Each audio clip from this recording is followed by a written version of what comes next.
Are you waiting on God's reward? Are you patient? Are you long-suffering? Are you waiting for God's reward? That's the theme of today as we dig into the final part of Daniel chapter 1. Hello, I'm Dr. Andrew Marquez, and this is the Baptist on the Bible podcast. And here is your 7 at 7 devotion, a 7-minute encouragement from Scripture offered every Monday and Friday at 7 a.m. And today we're finishing up Daniel chapter 1. It is entitled, Await His Reward. We're looking at verses 17 through 21 today. And again, we've looked at how these young men were taken from their homes, brought into a foreign nation, given false names to false gods. And in the midst of everything, they were determined to seek God. They trusted His sovereignty. They engaged in with the culture to a certain level, but they refused to be defiled. They made sure that they were going to follow God's rules in the midst of a foreign nation. And today they wait upon His reward. So let's go ahead and read these verses together, and then we'll kind of discuss things in a little bit more detail.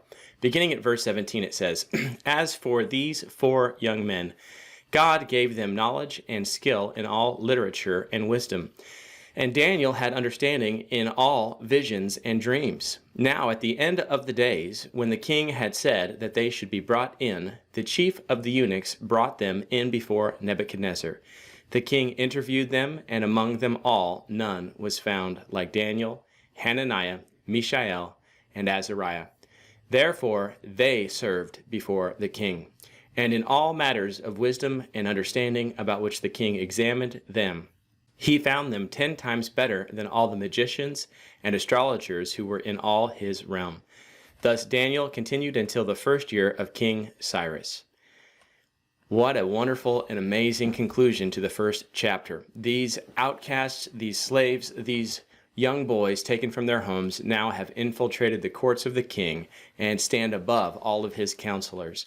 And so it will be God's people who will be bringing influence into this foreign nation. It will be God's people who bring blessings in to this foreign kingdom. And as a result, they will prosper that nation and prosper themselves. And so despite being brought into exile, God is working things out. God remains in control. And so what do? Well, once we recognize God's sovereignty, once we submit to His will, and we determine to follow His rules, that we make sure that we are going to put God first, and come what may, we will serve God before man. We then await His reward. And sometimes that reward may not come soon, but sometimes it does. And what we see with the training that these young men went through is that the blessings just flow down. And it's kind of exciting just to think about it. They are blessed with knowledge and wisdom. They're blessed with the positions of influence, right? They're blessed with a testimony. Again, they're going to stand right before the king. All of Daniel's life, he's going to stand before the king up until the death of the king, and he'll bring great influence and a great testimony to Nebuchadnezzar. And that's exciting, as we'll see in a few chapters. They maintain their identity. Look at the names given here. It is Daniel, Hananiah, Mishael, and Azariah. It is not Shadrach, Meshach, and Abednego. It is not Belteshazzar. It is the names of their God that the author here recalls. These names are going to still characterize who these young men are. They don't give up their identity. And they are blessed with longevity and a legacy. As we get in to the end of this chapter, we are told Daniel is not going to die before the first year of Cyrus. And so he's going to have a good long life. What do we do with that? So in the church today, we look around the world today, we might feel like we're losing ground, like we're in the minority, like we don't have real influence in culture and society. Well, we do what these young exiles did. We follow God, come what may. We trust that God is in control, and we wait. We wait. We influence the next generation.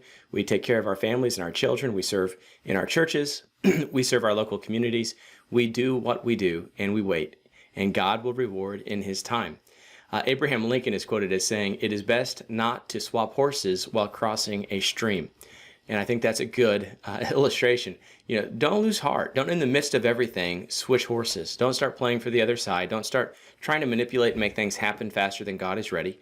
This is usually an important thing to keep in mind, especially if you're a little bit younger, because your patience muscles aren't fully developed. And you just stay the course. An epigram on patience. A man is a hero not because he is braver than anyone else, simply because he is braver 10 minutes longer than anyone else. And so how will you engage? Will you be brave and courageous and patient longer? Will you outlast the enemy? And that is hard, right? You want to get the immediate blessings. And maybe in this life you won't receive the blessings. Maybe in this life you won't receive great accolades and the world won't come and say, you've done well, and you won't be promoted to the counselors, to the kings. We know that ultimately we don't care about those things because this world is fading away. And ultimately the reward we seek are the honors and blessings that come in heaven. And so bear that in mind as you wait. The day is coming when the roll is called up yonder, and we'll be there. And so stay the course, remain patient, wait his reward. If you are encouraged by this, I would just ask you to take a moment, and if it's on the podcast that you're listening, that you would rate the podcast and like it. If it's a video, that you would share this or leave a comment or hit the like. You can subscribe to my channel. It will really help me get the word out and keep things going, and I just really would like to make an impact, and I think that these little devotions are helpful. If you agree, please do those things. I hope that you are encouraged today. God bless, take care, and practice that spiritual gift of patience.